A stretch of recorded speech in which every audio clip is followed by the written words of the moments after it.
subscribe to my channel and also press this bell icon so you can get latest video notifications. And this is absolutely free. अस्सलाम वालेकुम students, हमारा आज का topic है vertebrate sensory receptors. पिछले 2 lectures में हमने invertebrate sensory receptors के बारे में इन जनरल पढ़ा। Now we will talk about vertebrate receptors. तो वर्टिब्रेट्स जिस तरह उनकी बॉडीज़ रिफ्लेक्ट करती हैं कि उनकी बॉडी के अंदर बहुत ज़्यादा अडेप्टेशंस हैं टू द एनवायरनमेंट, तो इसी तरह से उनके जो सेंसरी रिसेप्टर्स हैं they are also better adapted to the nature of sensory stimuli which are present in different situations and in different environments. और ये environment external भी है और internal भी है.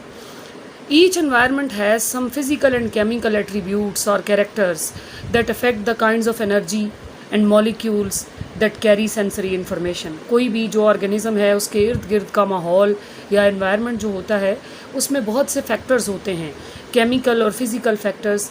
उसके अलावा उसमें मौजूद एनर्जी की टाइप्स, उसमें हवा में या पानी में मौजूद मॉलिक्यूल्स, ये सारी वो सेंसरी इन्फॉर्मेशन है जो एक ऑर्गेनिज़म तक आती है। फॉर एग्ज़ाम्पल अगर आप अपनी बात करें तो आपके एक्सटर्नल एनवायरनमेंट के अंदर क्या है? It consist of the medium which is air around you. आपके इर्द गिर्द हवा है, जिस ज़मीन के ऊपर आप खड़े हैं वो आपका एनवायरनमेंट है, जिस हवा में आप सांस लेते हैं वो आपका एनवायरनमेंट है। और बाकी जो एनिमल्स होते हैं उनके डिफरेंट एक्सटर्नल एनवायरनमेंट हो सकते हैं। For example if we talk about a trout, और ट्राउट एक फ़िश है तो वो एक कूल वाटर के अंदर इमर्स्ड होती है। कूल वाटर किसी माउंटेन स्ट्रीम का, ये क्या है? उसका एनवायरनमेंट है। इसी तरह एक टर्टल है तो हो सकता है कि वो किसी दलदल के गंदे पानी में सबमर्ज्ड हो, आधा धंसा हुआ हो, तो ये जो टर्बिड वाटर है it would be its external environment. और it may be a salmon, salmon भी एक फ़िश है and it is swimming in the salty water of the सी।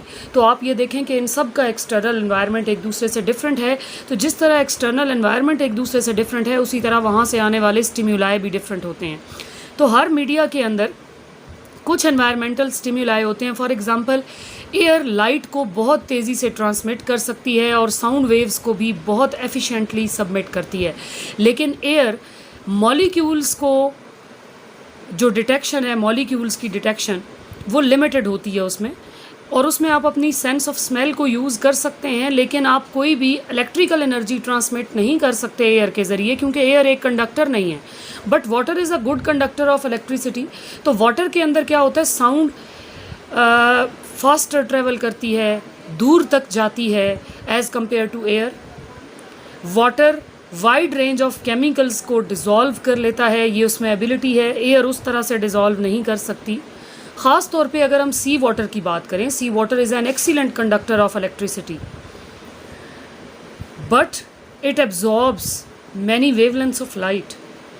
ये इलेक्ट्रिसिटी को तो एब्जॉर्ब करता है, ये मॉलिक्यूल्स को डिज़ोल्व तो करता है, लेकिन इसके अंदर लाइट ट्रेवल नहीं कर सकती। इसलिए आप देखते हैं कि डीप वाटर में अंधेरा होता है, क्योंकि वहाँ लाइट पहुँचती नहीं है। लेकिन एयर के अंदर जो लाइट है वो फार्दर मूव करती है और फास्टर मूव करती है। अब इन एग्ज़ाम्पल से आपको पता चला कि मुख्तलिफ़ एनवायरनमेंट्स के अंदर जो ट्रांसमिशन है मुख्तलिफ़ चीज़ों की वो अलग तरीके से होती है। तो जैसा एनवायरनमेंट है वैसे ही वर्टिब्रेट के सेंसरी रिसेप्टर्स या ऑर्गन्स डिज़ाइन किए जाते हैं। जैसा कि हमने इन वर्टिब्रेट में पढ़ा, तो नेचर हमेशा एनिमल्स को उनके एनवायरनमेंट के लिहाज से इक्विप करती है। तो ये इक्विपमेंट उनको इस काबिल बनाता है कि वो अपने फंक्शन को अपने एनवायरनमेंट में परफॉर्म कर सकें।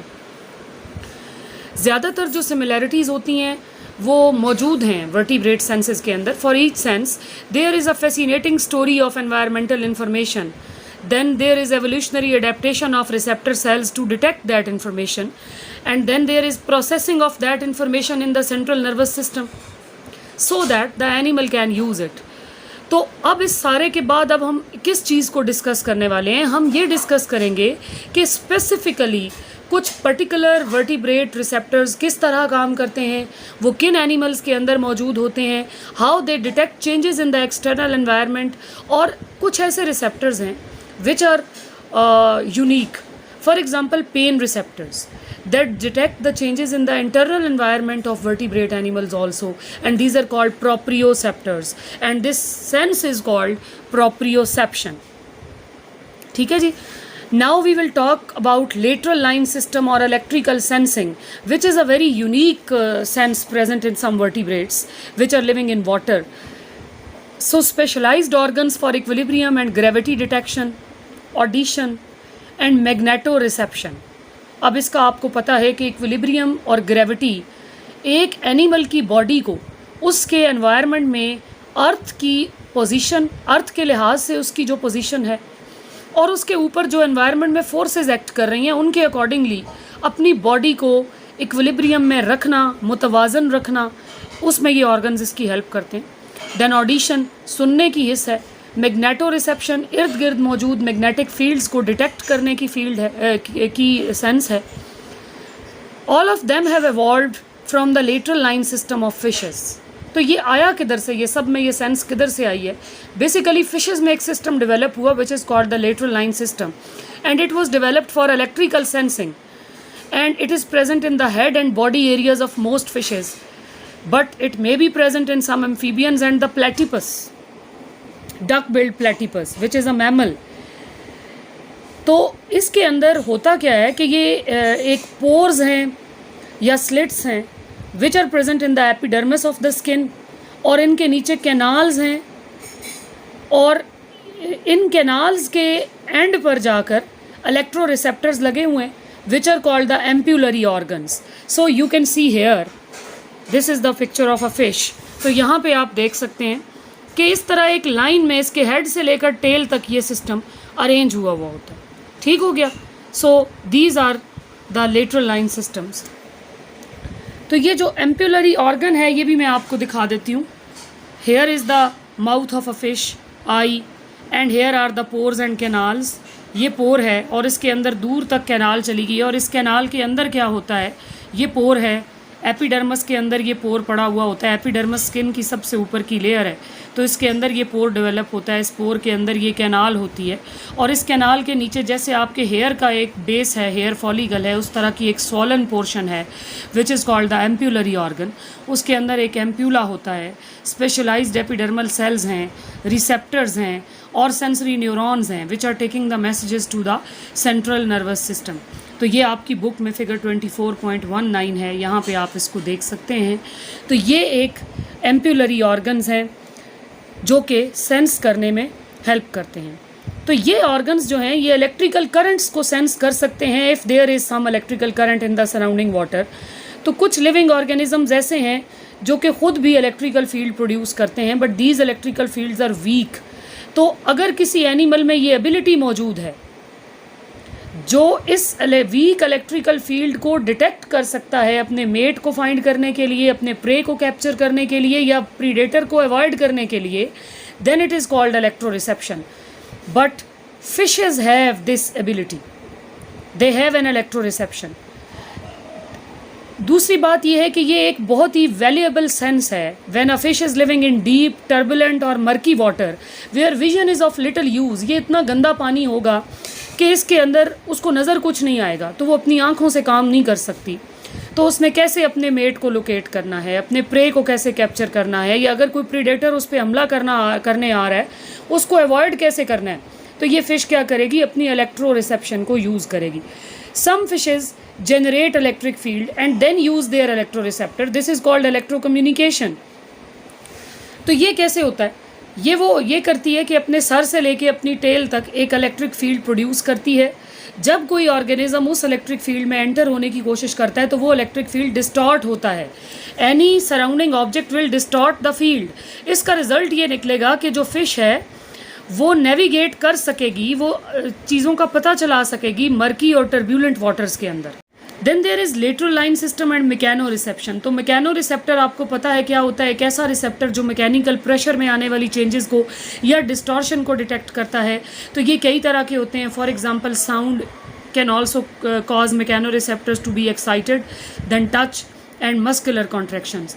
तो जो लेटरल लाइन सिस्टम है साइक्लोस्टोम्स का, cyclostomes are the earliest fishes, then sharks जो कार्टिलेजिनस फिशेज़ हैं, and some of the more advanced fishes. तो ये सारी जो हैं इनके अंदर, और इसके अलावा एक्वेटिक एम्फीबियंस में भी बहुत सी टाइप्स के हेयर लाइक रिसेप्टर्स मौजूद होते हैं. दीज हेयर सेल्स और मैकेनो रिसेप्टर्स आर कॉल्ड न्यूरोमास्ट्स. ये जो फिगर आपको मैंने दिखाई ये इन न्यूरोमास्ट्स के क्लस्टर्स को शो कर रही है, और ये भी लेटरल लाइन की तरह ही अरेंज्ड होते हैं. और यहाँ पे आप इनको देखें, फिगर सी में आप इसको देख सकते हैं, एक फिश के न्यूरोमास्ट सेल्स को यहाँ पे देखें आप, और दूसरी तरफ आपको एक फ्रॉग के न्यूरोमास्ट सेल्स को दिखाया गया है। तो जब वाटर की फोर्स इनके ऊपर अप्लाई की जाती है, जब वाटर इनके इर्द गिर्द मूव करता है, तो फिर ये उसको डिटेक्ट करते हैं, प्रेशर में आने वाली चेंजेस को डिटेक्ट करते हैं।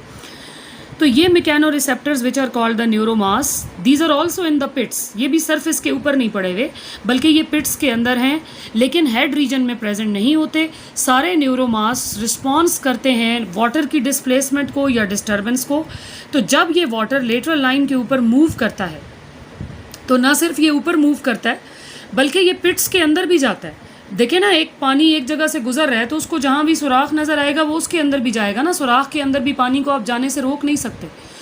तो एज यू नो कि एपिडर्मस के अंदर ये पिट्स हैं या सुराख हैं, तो इनके अंदर पानी चला जाएगा। It will distort the hair cells causing a generator potential in the associated sensory neurons. तो ये न्यूरॉन्स इस मैसेज को लेकर सेंट्रल नर्वस सिस्टम के पास जाएंगे, और जो एनिमल है वो डिटेक्ट करेगा the direction and the force of water currents and the movement of other animals or prey in the water. तो इस सेंस का फ़ायदा क्या होगा? For example if we talk about a trout, तो ट्राउट क्योंकि नदी के अंदर तैर रही है, तो if it is swimming downstream, तो वो अपने थोड़े वक्त के बाद जब वो अपस्ट्रीम जाएगी, अगर वो नदी, यानी अपस्ट्रीम क्या होता है कि नदी के बहाव के उलट अगर वो मूव करती है, अपस्ट्रीम जाती है, तो उस अपने हेड को वो अपस्ट्रीम पोजीशन में किस तरह रखेगी? वो इस सेंस की मदद से। क्योंकि आपको ये पता है कि अगर वो नदी की डायरेक्शन के उलट मूव करेगी तो वाटर का प्रेशर ज़्यादा होगा, तो उस प्रेशर को वो अपने हेड के ज़रिए सेंस कर सकेगी। तो ये इस तरह से इनको हेल्प करता है। Then hearing and equilibrium in air. अब हेयरिंग है या सुनना है, it is very important to vertebrates as a mechanism to alert them about any dangerous activity or a predator in their close vicinity.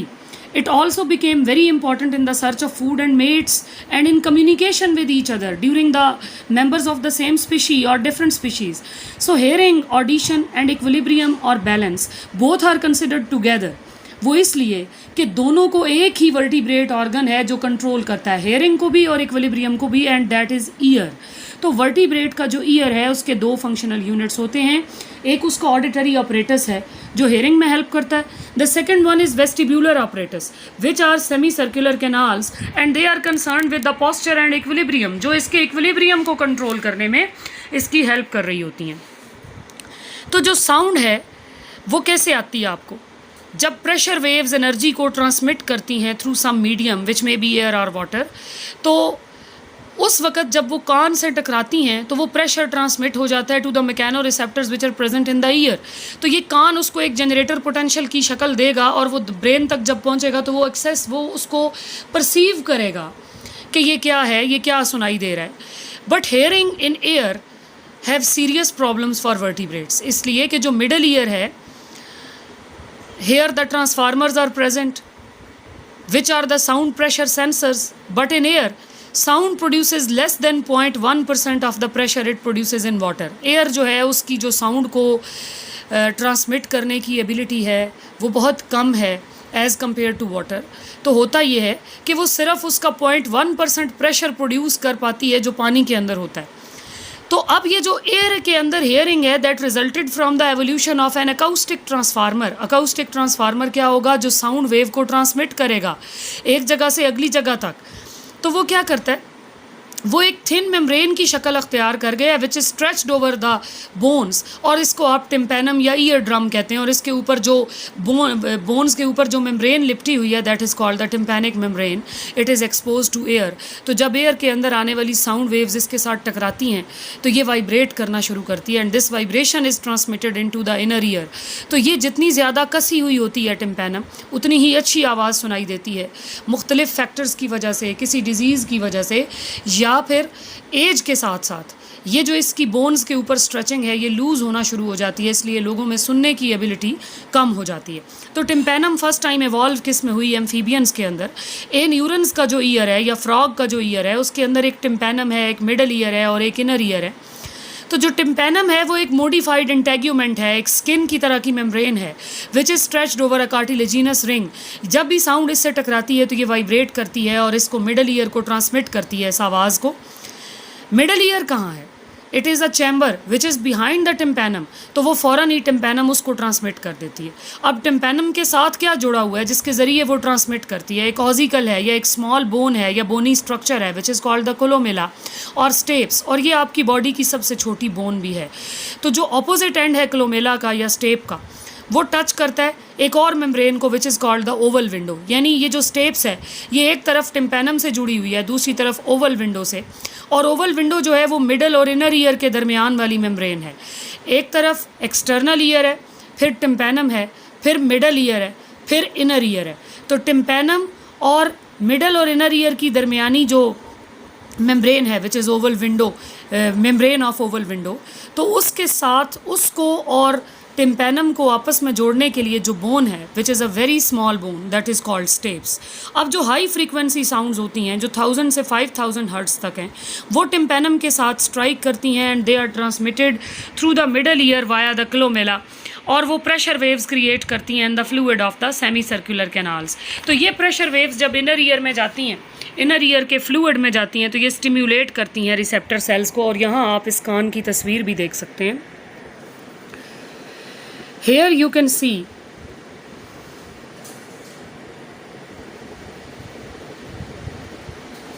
columella, oval window and here is tympanum। ये वो दो cartilaginous ring दिखाया है इन्होंने जिसके ऊपर ये tympanum लिपटी हुई है, ठीक है। अब टिम्पेनम के एक तरफ क्या नज़र आ रहा है आपको? कोलोमेला या स्टेप्स नज़र आ रही है, दूसरी तरफ ये ओवल विंडो के साथ है, यहाँ ओवल विंडो है। तो ये जैसे ही साउंड इसके पास आती है ये इसको ट्रांसमिट करती है टू दिस वन, और ये ओवल विंडो इसको आगे से सर्कुलर सेमी सर्कुलर कैनाल्स को ट्रांसमिट कर देती है। ठीक हो गया जी।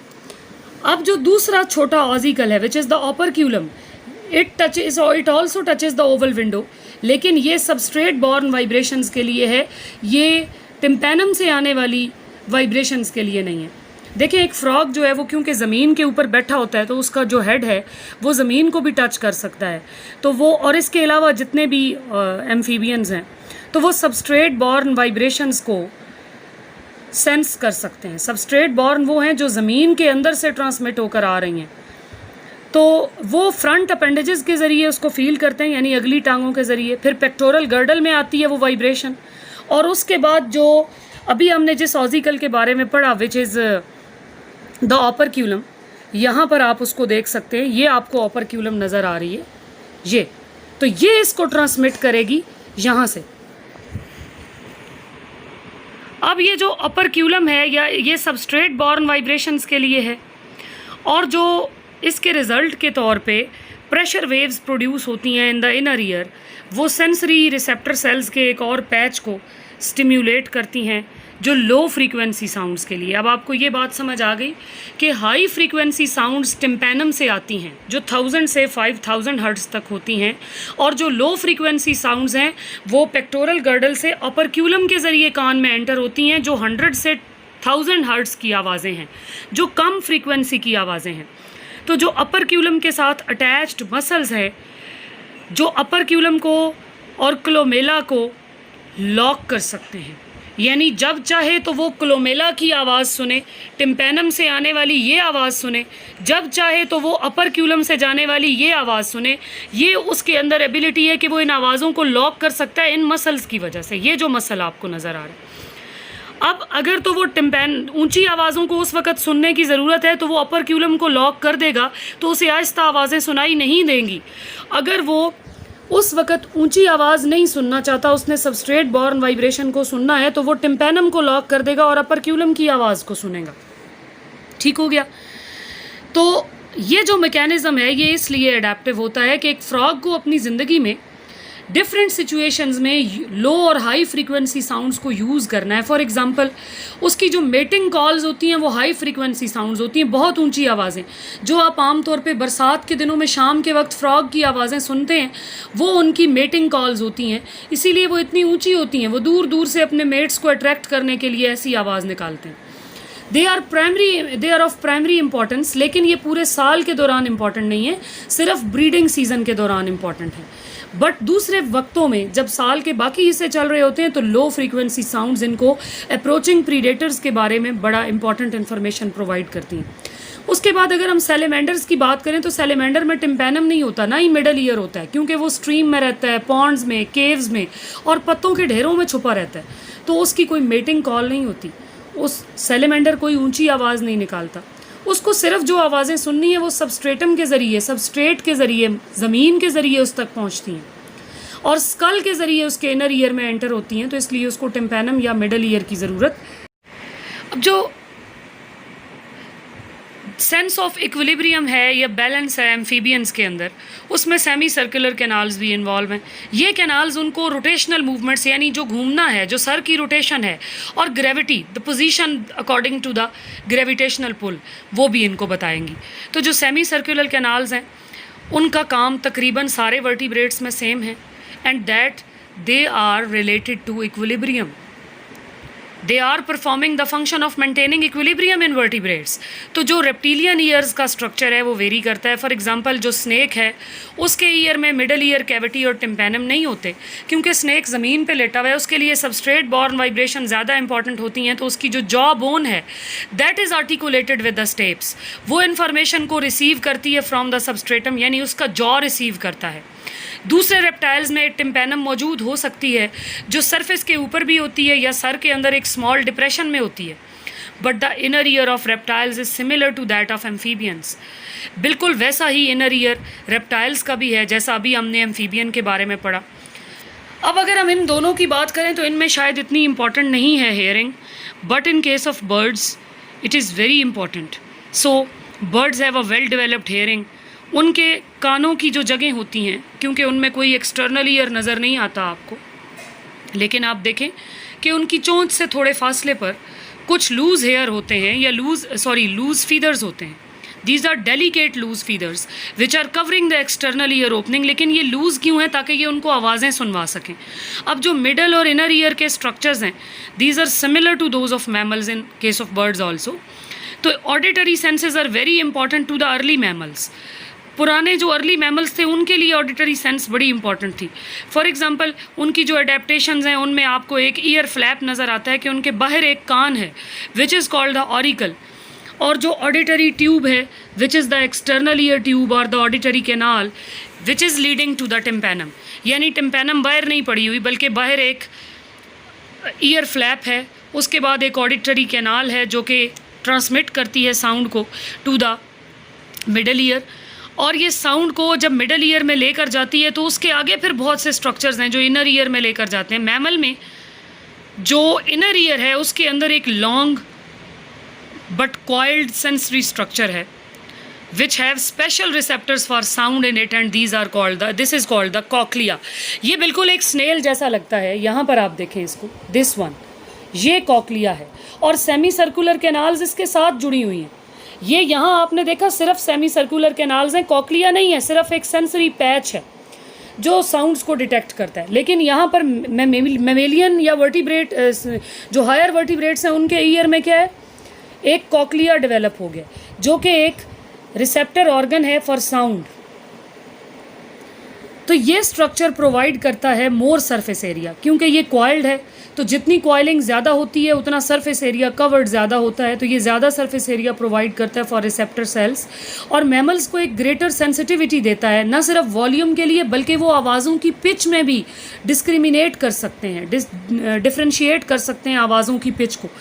तो ये जो स्ट्रक्चर और फंक्शन है मेमेलियन ईयर का बेसिकली सेम होता है, और जो ह्यूमन ईयर है वो इसकी एक गुड एग्जांपल है, इसलिए हम इसको ही स्टडी करेंगे एज अ वर्टिब्रेट मॉडल। तो जो ह्यूमन ईयर है उसके अंदर मेन 3 डिवीजन्स हैं, the outer, middle and inner ear. जो आउटर ईयर है it consist of the auricle, ये आपको कान की लो नज़र आ रही है, ये इसका ऑरिकल है। उसके बाद ये इसकी ऑडिटरी कैनाल है, यहाँ पर आप देख सकते हैं, ये सारा आउटर ईयर होता है। उसके बाद ये इसका मिडल ईयर है जिसके अंदर ये कैनाल्स और कुछ बोन्स होती हैं। देन इनर ईयर है जिसके अंदर ये कॉकलिया और हेयर लाइक वेस्टिब्यूलर नर्व्स होती हैं, इसके अंदर फेशियल नर्व भी है और इसके अंदर विंडोज़ होती हैं जो कि इस आवाज़ को मज़ीद सुनने में आपकी हेल्प करती हैं।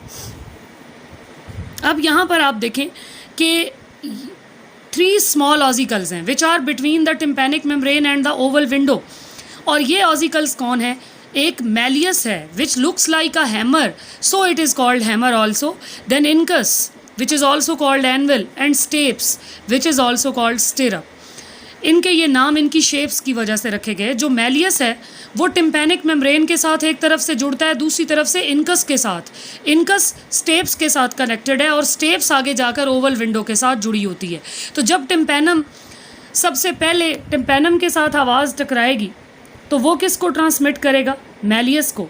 मैलियस ट्रांसमिट करेगा इनकस को, और इनकस उस आवाज़ को ट्रांसमिट कर देगा स्टेप्स को। स्टेप्स जो है वो आगे ओवल विंडो यानी मिडल ईयर को ये आवाज़ भेज देता है। तो जो ऑडिटरी ट्यूब है which is extending from the outer ear to the middle ear, तो ये जो ऑडिटरी कैनाल है ये क्या करती है? आवाज़ को ट्रांसमिट करती है from the outer ear to the middle year.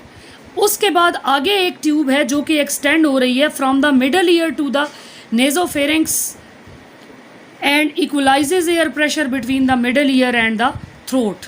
ये जो नाक की नाली है और आपके गला है, फेरिंक्स है, और जो कान है, ये सब आपस में कनेक्टेड हैं। तो यूस्टेकियन ट्यूब इन सारे एरियाज़ के बीच एक प्रेशर को इक्वलाइज करती है ताकि आवाज़ की जो लहरें जब उससे टकराएं तो उससे ज़्यादा प्रेशर डेवलप ना हो जाए। अब जो इनर ईयर है उसके अंदर 3 मेन कंपोनेंट्स होते हैं। The first 2 are the vestibule and the semi circular canals, जो अभी मैंने आपको दिखाया। ये इक्विलिब्रियम को इक्वलाइज करने के लिए हैं, they are concern with equilibrium. तीसरी चीज़ कॉकलिया है जो अभी आपको दिखाया, यहाँ आप देख सकते हैं ये सेमी सर्कुलर कैनाल्स हैं और वेस्टिब्यूल है। तो ये क्या करते हैं? ये इक्विलिब्रियम के लिए है, और ये वाला जो पार्ट है जो कॉकलिया है ये हेयरिंग के लिए। ठीक हो गया जी। अब जो सेमी सर्कुलर कैनाल्स हैं वो इस तरीके से अरेंज्ड होती हैं कि वो जिस तरह एक 3 डायमेंशनल स्ट्रक्चर है, हर एक डायमेंशन ऑफ स्पेस में अपने आप को अरेंज करती है। तो ये जो प्रोसेस ऑफ हेयरिंग है उसको अगर हम समराइज़ करें तो सबसे पहले साउंड एंटर होती है to the enter the outer ear और प्रेशर वेव क्रिएट करती है जो कि टिम्पैनिक मेम्ब्रेन तक जाती है। फिर वाइब्रेशन होती है टिम्पैनिक मेम्ब्रेन में, और टिम्पैनिक मेम्ब्रेन से आगे बोन लगी हुई है मैलियस, वो इसको ट्रांसमिट करती है। उसका जो हैंडल है वो आगे आर्टिकुलेटेड है विद द इनकस, वो उसको वाइब्रेट करता है। देन द इनकस क्या करती है? इनकस मूव करती है स्टेप्स को बैक एंड फोर्थ, स्टेप्स आगे पीछे हिलना शुरू हो जाती है अगेंस्ट द ओवल विंडो। तो जब वो ओवल विंडो से टकराएगी तो उसके अंदर भी मूवमेंट क्रिएट होगी या उसके अंदर कुछ चेंजेस आएंगी, वो वाइब्रेट करेगी। तो ये प्रेशर चेंजेस सेट करती है जिसकी वजह से इनर ईयर में मौजूद फ्लूइड वाइब्रेट करना शुरू कर देता है। ये वाइब्रेशंस ट्रांसमिट की जाती हैं बेसिलर मेम्ब्रेन को, जो कि रिपल होती है। उस बेसिलर मेम्ब्रेन के ऊपर रिसेप्टर हेयर सेल्स होते हैं ऑफ द ऑर्गन ऑफ कोटाए, जो कि डायरेक्ट कांटेक्ट में है टेक्टोरियल मेम्ब्रेन के साथ। वो जब बेंड होना शुरू हो जाते हैं तो एक ग्रेडेड पोटेंशियल क्रिएट होते हैं, यानी उनकी बेंडिंग बहुत इंपॉर्टेंट है। ये ग्रेडेड पोटेंशियल एक एक्शन पोटेंशियल में चेंज होता है, और ये वेस्टिब्यूलो कॉक्लियर नर्व जो आपने अपने एक लेक्चर में पढ़ा था वो इसको लेकर ब्रेन के पास जाती है फॉर इंटरप्रिटेशन। और जो कॉक्लियर फ्लूइड की वाइब्रेशन है वो राउंड विंडो की वजह से, जब राउंड विंडो के अंदर वाइब्रेशन होती है, प्रेशर आता है, तो उसकी वजह से वो कॉक्लियर फ्लूइड भी अपनी पोजीशन को चेंज करता है। अब यहाँ पर आप देख सकते हैं रिसेप्टर हेयर सेल्स, ठीक है। तो ये इनकी जो बेंडिंग है वो बड़ी इम्पॉर्टेंट होती है, वो इनको इक्विलिब्रियम को मेंटेन करने में हेल्प करती है। यहाँ पे आपको रिसेप्टर हेयर सेल्स भी नज़र आ रहे हैं। तो ह्यूमंस जो हैं वो लो पिच साउंड्स को नहीं सुन सकते। 20 हर्ट्ज से कम या 20 साइकिल्स पर सेकंड से कम फ्रीक्वेंसी की आवाज़ उन्हें सुनाई नहीं देती, बट कुछ वर्टिब्रेट सुन सकते हैं। फॉर एग्जांपल यंग चिल्ड्रन जो हैं वो हाई पिच साउंड्स को सुन सकते हैं 20,000 साइकिल्स पर सेकंड तक, लेकिन जैसे जैसे वो बड़े होते हैं उनकी ये एबिलिटी कम होती जाती है। तो कुछ वर्टिब्रेट्स ऐसे होते हैं जो हायर फ्रीक्वेंसीज़ पे साउंड्स को सुन सकते हैं। फॉर एग्जांपल एक डॉग जो है वो 40,000 साइकिल्स पर सेकंड की आवाज़ सुनता है। तो एक डॉग जब एक सीटी बजाता है जिसकी आवाज़ इतनी ऊंची होती है कि इंसान नहीं सुन सकते, इसको हम डॉग विसल कहते हैं, उसको दूसरा डॉग सुन लेता है लेकिन हम नहीं सुन सकते, इसलिए कि हमारे कान की एबिलिटी 20,000 साइकिल्स पर सेकेंड तक है। It's very unique characteristics of dog. तो जो सेंस ऑफ इक्विलिब्रियम है उसको आप दो सेपरेट सेंसेस में भी डिवाइड कर सकते हैं। एक स्टैटिक इक्विलिब्रियम है कि आप एक जगह पर बैठे हैं या आप एक जगह पर खड़े हैं, आपका प्लेन एक है, चाहे वो वर्टिकल है चाहे हॉरिजॉन्टल है, तो उसमें आप जो इक्विलिब्रियम फील करते हैं। दूसरा डायनामिक इक्विलिब्रियम है कि आप मूव कर रहे हैं, आप गोल गोल घूम रहे हैं या आप झूला ले रहे हैं, तो आपकी जो एंगुलर या रोटेशनल मूवमेंट है उसको आप किस तरह डिटेक्ट करेंगे, that is called dynamic equilibrium. तो जब बॉडी स्टिल होती है, जो ऑटोलिथ्स होते हैं, they are in the semi circular canals and resting on the hair cell, ये यहाँ पर आप इनको देख सकते हैं, ये ऑटोलिथ्स हैं और ये हेयर सेल्स के ऊपर रेस्टिंग कंडीशन में होते हैं। तो जब हेड या बॉडी हॉरिजॉन्टली या वर्टिकली मूव करती है तो ग्रेन्यूल्स डिस्प्लेस हो जाते हैं और जिलेटिनस मटेरियल नीचे की तरफ बहना शुरू हो जाता है। ये यहाँ पर आप देखें, ग्रेविटेशनल फोर्स की वजह से। तो जब इनकी पोजीशन चेंज होती है, ये डिस्प्लेस होते हैं, तो ये हेयर्स को बेंड करना शुरू कर देते हैं और जो हेयर सेल्स हैं, they are sensitive, they are sensory receptors, they create a graded potential and then an action potential.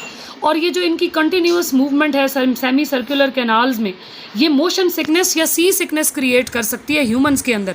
तो ये मोशन सिकनेस में क्या होता है कि एक इंसान बैठा हुआ है लेकिन उस वक्त वो स्टैटिक इक्विलिब्रियम में है, लेकिन वो फील क्या कर रहा होता है, डायनामिक इक्विलिब्रियम। तो ये एक डिजीज्ड कंडीशन होती है जो आमतौर पे किसी एक्सीडेंट की वजह से या बूढ़े लोगों में हो सकती है। एज के साथ साथ ये ऐसे प्रॉब्लम्स क्रिएट हो जाती हैं। ठीक है बेटे, आज हमारा इतना ही लेक्चर है। नेक्स्ट लेक्चर में आपको मैं इसके हेयरिंग और इक्विलिब्रियम इन वाटर के बारे में पढ़ाऊँगी। अल्लाह हाफिज़।